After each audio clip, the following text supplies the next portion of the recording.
Samajwadi party के प्रवक्ता अमीक जमाई जी से बात करेंगे। सर, मदरसों को लेकर आज फैसला जो आया है सुप्रीम कोर्ट का, उसको किस तरह से आप देखते हैं?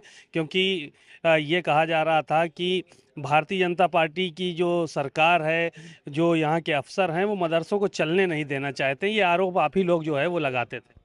देखिए, मदरसों से प्रेमचंद पढ़े, मदरसों से एपीजे अब्दुल कलाम पढ़े। मदरसों के बारे में जो नज़रिया है, मुसलमानों के बारे में जो नज़रिया है भारतीय जनता पार्टी का और आरएसएस का, आपको उसको थोड़ा बदल देना पड़ेगा।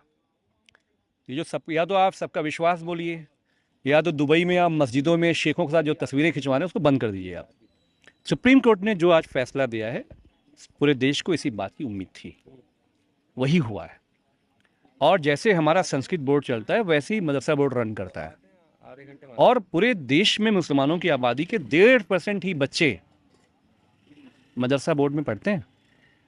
और ये वो इतिहास और तारीख की इमारतें हैं कि फ्रीडम स्ट्रगल से लेकर आज तक हमारे पूर्व के गृह मंत्री राजनाथ सिंह जी ने क्या कहा था, दुनिया के किसी आतंकवादी कनेक्शन में भारत के मदरसों के बच्चे आज तक शामिल नहीं हुए हैं।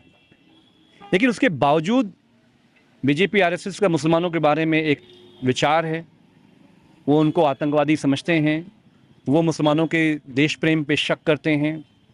तो इससे प्रेरित ये पूरा एनसीपीसीआर का मामला था। लेकिन जो प्रियांक कानूनगो उसका चेयरमैन है, जो एनसीपीसीआर का मैंडेट है, उसने वो काम तो किया नहीं। सबसे निकम्मा चेयरमैन भारत के इतिहास में एनसीपीसीआर का आया कि पूरे मुल्क में बच्चों के खिलाफ जो यौन शोषण है, उत्तर प्रदेश नंबर 1 पे, वो कभी नहीं बोला।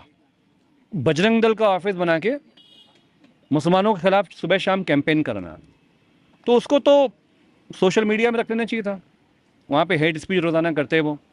लेकिन प्रियांक कानूनगो को एनसीपीसीआर को जो जवाब दिया है सुप्रीम कोर्ट ने, वही हम लोगों का जवाब है। एक सवाल और था डीजीपी को लेकर। कल जो है वो कैबिनेट में फैसला लिया गया, हालांकि एजेंडे में नहीं था, बाद में जो स्पेशल आता है एजेंडा उसके तहत उसको रखा गया।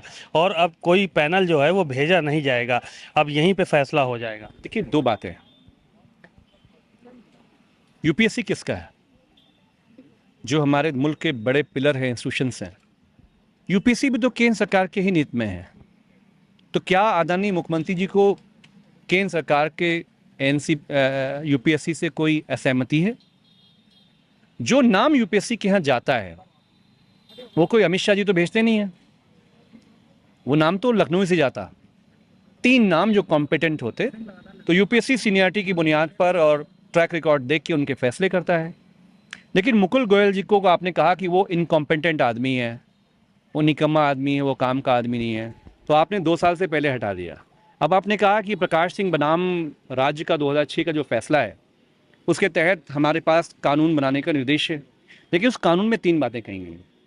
पहला क्या कहा गया है कि किसी भी तरीके से पुलिस को पे कोई इम्पैक्ट ना हो, अनबायस्ड पुलिस इंस्टीट्यूशन का गठन करना, लॉ ऑफ द लैंड उसको लागू करना, जो सिविल राइट हैं उसको डिफेंड करना, ये पुलिस का काम है। लेकिन हम देख रहे हैं कि जब से भारतीय जनता पार्टी की सरकार आई है, पुलिस व्यवस्था को ब्रिटिश राज की पुलिस व्यवस्था में तब्दील करने में भारतीय जनता पार्टी 24 घंटे काम कर रही है, और वो कल कामयाब हो गई है। हमारी चिंताएं दूसरी भी हैं कि जो आईपीएस ऑफिसर पूरी जिंदगी नीट एंड क्लीन रिकॉर्ड रख के काम करते हैं, जो संविधान की शपथ को याद रखते हैं, जो अपने दायित्व को याद रखते हैं, जो डीजीपी कार्यालय में तकरीबन 10 लोग बैठे होंगे जो लाइन में हैं कि अगर यूपीएससी के जरिए अपॉइंटमेंट होता तो उनका भी नंबर आ सकता था, अब उनका कोई भविष्य नहीं है। अब वो पैनल जो आपने बनाया है, पैनल में एक पूर्व जज होंगे, पूर्व डीजीपी होंगे, तो वो सभी लोग जिनको आप नौकरी देना चाहते हैं, नौकरी देके सरकार के पक्ष के फैसले होंगे। अब आपने प्रशांत जी को बनाया था, प्रशांत जी से कितने सीनियर कॉम्पिटेंट लोग, आप लोग ज्यादा कवर करते हो, कितने बड़े बड़े पुलिस अफसर बैठे हुए हैं जो उसके असली हकदार हैं, वो होने चाहिए। हमारी असहमतियां हो सकती हैं पुलिस फोर्स से, लेकिन जो कानून को लागू करने का काम तो पुलिस अफसर का ही है, तो उनका अब कोई भविष्य नहीं है, number 1। Number 2, Bharatiya Janata party British राज मॉडल की पुलिस बनाने में कामयाब हो चुकी है। एक आखिरी सवाल ये था कि ये देखा जा रहा है कि चुनाव तो 20 तारीख को बढ़ा दिए गए, 13 से 20 कर दिया गया है। चुनाव का जो प्रचार है वो लगातार जारी है और तेजी पकड़ी गई है। इधर अखिलेश यादव आज बाहर चुनाव प्रचार के सिलसिले से ही गए हैं। योगी आदित्यनाथ जो है वो झारखंड में गए हैं, 3 जगह उन्हें जनसभाएं करने। जो ये चल रहा है उत्तर प्रदेश में, किस तरह से इसको देख रहे हैं? क्योंकि आप लोगों को तो आरोप ये भी है कि प्रशासन भी सख्ती बरत रहा है। देखिए, माननीय अखिलेश जी का गाजियाबाद जाना एक बहुत बड़ी घटना है। वो उन चैलेंजेस को जानते हैं जो बीजेपी आरएसएस उपचुनाव में करने वाली है। उनको ये पता है कि ये कॉन्स्टिट्यूशनल क्राइसिस है, चुनाव नहीं है, कॉन्स्टिट्यूशनल क्राइसिस है। और कॉन्स्टिट्यूशन को डिफेंड करने में ये जो पूरा सिर्फ सीटों का चुनाव नहीं है। भारतीय जनता पार्टी ये जो डीजीपी के मामले में जो कामयाब हुई है, इसके ज़रिए जो वो अन्याय की प्रकाष्ठा पार करने वाली है, फेक इनकाउंटर, जुडिशियल कस्टडी में हत्याओं का दौर की शुरुआत होगी, फर्जी मुकदमों की शुरुआत होगी। जो भी मुकदमे हो रहे कोर्ट में एक दिन टिक नहीं रहे, एक दिन भी टिक नहीं रहे। तो हमारा ये कहना है कि जो उपचुनाव में जो तैयारियां हैं, समाजवादी पार्टी के एक वर्कर्स, हमारे लीडर्स हर दिन परेशान करने का काम शुरू हो गया है ऑलरेडी।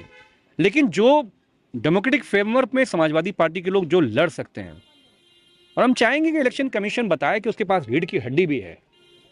जिस तरह के बयान असम के मुख्यमंत्री दे रहे हैं, जिस तरह के बयान गृह मंत्री जी के सामने एक मिथुन चक्रवर्ती बोल रहे हैं, ये सब बातें इनको तो जेलों में सड़ा देना चाहिए इस तरह के लोगों को। चलिए, शुक्रिया। अमित जमाई जी थे, बहुत सारी बातें कही और साफ तौर पर यही कहा कि चुनाव हम लोग जीतने जा रहे हैं और आने वाले समय में हम लोग बेहतर प्रदर्शन करेंगे। कैमरामैन पंकज निगम के साथ सीमा नकवी, भारत समाचार, लखनऊ।